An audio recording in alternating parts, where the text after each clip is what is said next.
പത്തനംതിട്ടയിലെ തെരഞ്ഞെടുപ്പ് വാഗ്വാദം സാമൂഹിക മാധ്യമങ്ങളിലും മുറുകുന്നു. SFI പ്രവർത്തകരാൽ കൊല്ലപ്പെട്ട KSUക്കാരുടെ പട്ടിക പുറത്തുവിടുമെന്ന് ആന്റണി വാർത്താസമ്മേളനത്തിൽ പറഞ്ഞതിനെ തുടർന്നാണ് MP-ക്കെതിരെ ട്രോളുകളുമായി ഇടത് സൈബർ ഗ്രൂപ്പുകൾ പോരാട്ടം തുടങ്ങിയത്.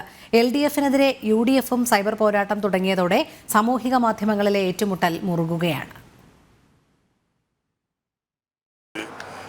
SFI കൊല ചെയ്ത വധിച്ച ഒരു KSU പ്രവർത്തകന്റെ കോൺഗ്രസ് പ്രവർത്തകന്റെ പേര് പറഞ്ഞു. SFI പ്രവർത്തകരാൽ കൊല്ലപ്പെട്ട KSUക്കാരുടെ ലിസ്റ്റ് സഹിതം വാർത്താ സമ്മേളനം നടത്തും. UDF സ്ഥാനാർത്ഥി ആന്റണിയുടെ പ്രസ്താവന. തുടർന്ന് MP പറഞ്ഞ സമയത്തും കൊല്ലപ്പെട്ടവരുടെ ലിസ്റ്റുമായുള്ള വാർത്താ സമ്മേളനം നടത്താതിരുന്നതോടെ ഇടത് സൈബർ ഇടങ്ങളിൽ ട്രോളുകൾ പ്രത്യക്ഷപ്പെടാൻ തുടങ്ങി. പ്രശസ്ത കോമിക് കഥാപാത്രം മിസ്റ്റർ ബീൻ സമയം നോക്കി കാത്തിരിക്കുന്ന ചിത്രം പങ്കുവച്ച് വാർത്താ സമ്മേളനം എവിടെയെന്ന ചോദ്യവുമായി ആരോഗ്യമന്ത്രി വീണ ജോർജ് അടക്കം രംഗത്തെത്തി.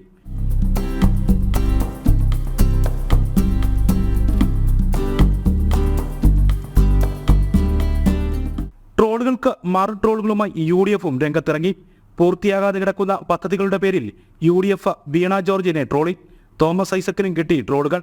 ധനമന്ത്രിയായിരിക്കെ പ്രഖ്യാപിച്ച കോൺകോട് പാലം ഐസക്കിനെതിരെയുള്ള പ്രധാന ട്രോളുകളിൽ ഒന്നായി.